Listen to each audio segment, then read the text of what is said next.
Hey guys, how are you all doing? And I'm sure you all are doing insanely well. I'm still adjusting to this new house, new things, new ways. Never ever underestimate shifting houses because it's hard for a grown up, to adjust. I had read somewhere, every place has its own energy and aura. Now I feel it. It's real. Like every place has its different energy. It's not about good or bad, it's just different. When we talk about our personal comfort, we talk about physical things that I'm comfortable to do this, I'm comfortable with that. But I feel the deepest way to define our personal comfort, that is related to the energy of an area, of certain people, how they make us feel. So that's what comfort is all about. So definitely there's a lot of discomfort because I'm readjusting myself, like this setup and placing the camera over there and to kind of find my rhythm again. I've fallen sick multiple times because of the stress, you can say. And it's not I don't know, I'm just being humble now and accepting it.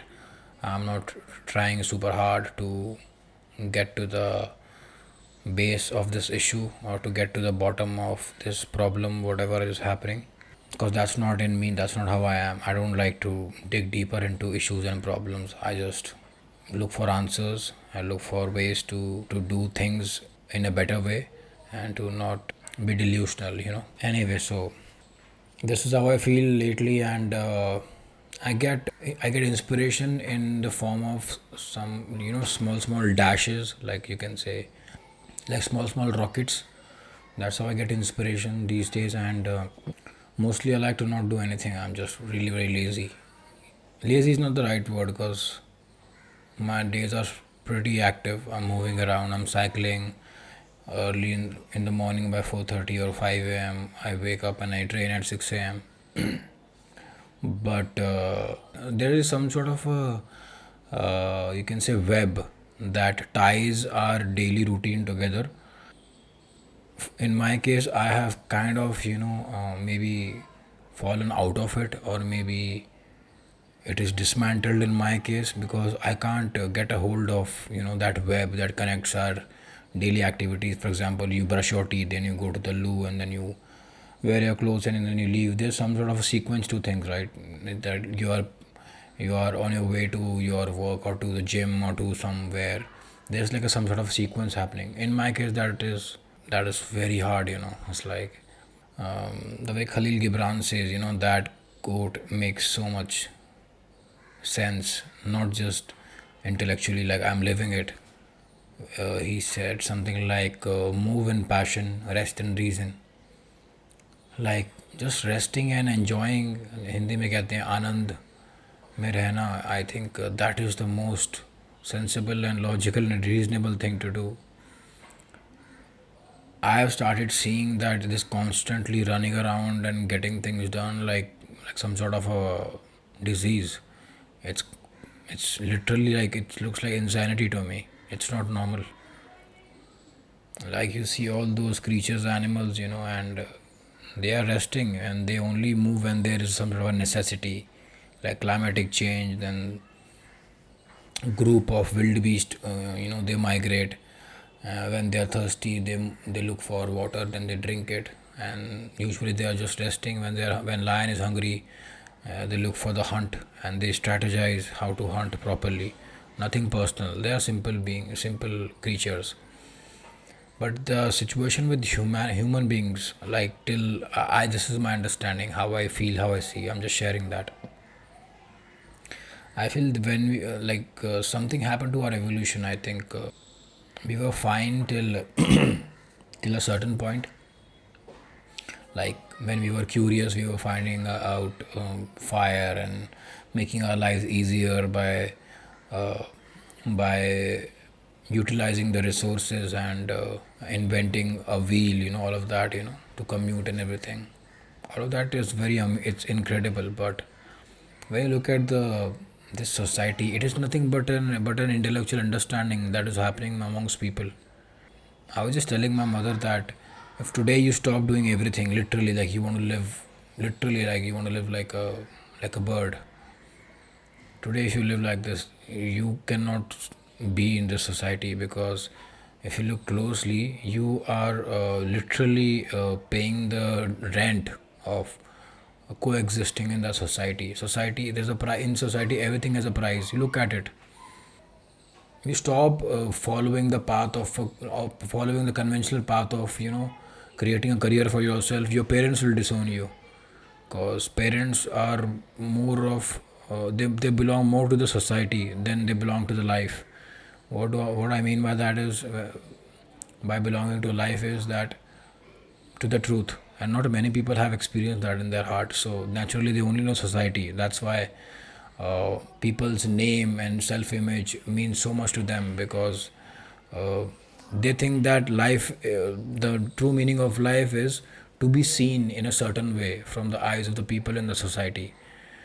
So when our image gets tainted, a lot of people, they do something to themselves. A lot of people, when they don't reach their goals, they harm themselves. They do something because they feel that they start seeing themselves as failures, and but they are missing a major point. They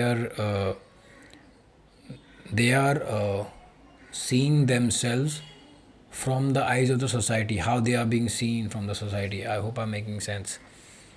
But from the eyes of the creator, this is just a joke. It doesn't make any sense.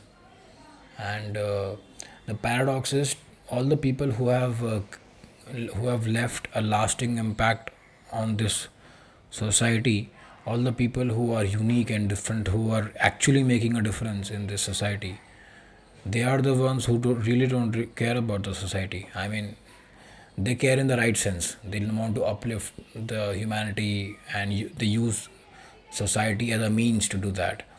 But fundamentally, they don't gain their sense of self from society. They are pretty much secure, because they know who they are. They have seen the glimpse of the truth within themselves. So there are a lot of instances and cases and stories, inspiring stories, where you see the entire world is standing against a certain person, and that person still has a gentle smile on his or her face, and that person still marches on, moves forward, and keeps creating. And soon the entire society, they start seeing that human being as the victorious one. And then again, it barely makes a difference to that person, because since their critics never mattered to that person, why would their compliments matter to that person? Because the moment you get hurt by someone's criticism, sorry, because the moment someone's compliment makes your day, be prepared. It's coming very soon. Someone's remark or some criticism will ruin your day, because the moment you allow somebody to make you feel nice through their compliments, you are giving them the power to destroy you. So now I'm not saying to become to get into this impossible sort of trying to save yourself from the world. It is not what I'm trying to say. What I'm trying to say is that when you know who you truly are, very gently, you don't really, it doesn't matter to you who says what about you. You're not running away from criticism. You're not running close to compliments. You are not trying to save yourself from compliments. You are not uh, standing against criticism. You are just living, and people can say whatever they want to say. For example, when the cricket match or whatever, any sort of match is happening, in my case football is happening, a lot of people we abuse in Hindi, and other people in some other country, people must be abusing in their language while watching the TV. अरे भाई कितना खराब खेल रहा है. But that player, they do not know, they're just playing. What we are the one who are ruining our days. Life is just like that. People saying stuff to us, it is all about them. It should not come to you. It should not make a difference to you. I know it's easier said than done. It takes immense inner work to kind of experientially existential, to understand this on an existential level. And intellectually, a lot of people understand these things, but they don't apply or live with it, because to live with it is to actually experience it, and that can only happen through some sort of a meditation practice, faith. And reading books is not enough. In fact, if you really want to live a simple life, read as less as you can, because the so-called good knowledge, at the end of the day, it is knowledge, which means more thoughts, more layered to who you truly are. And till the time there is a layer upon you, you cannot know who you truly are. So that's why we should not be one of those people who run after knowledge, because knowledge is not good without wisdom. Knowledge is self-destructive. It will destroy you. It will make you a dark person, a cynical person, if you do not have the wisdom. And wisdom is simple. Life is simple. If you want to see the wisest beings around us, then look at a tree. You learn about integrity and dignity of life from them, the way they stand, the way they exist. And even when they perish, even when somebody does something to them, it's impersonal to them. They are doing their service, they are planted somewhere, and that's all they know.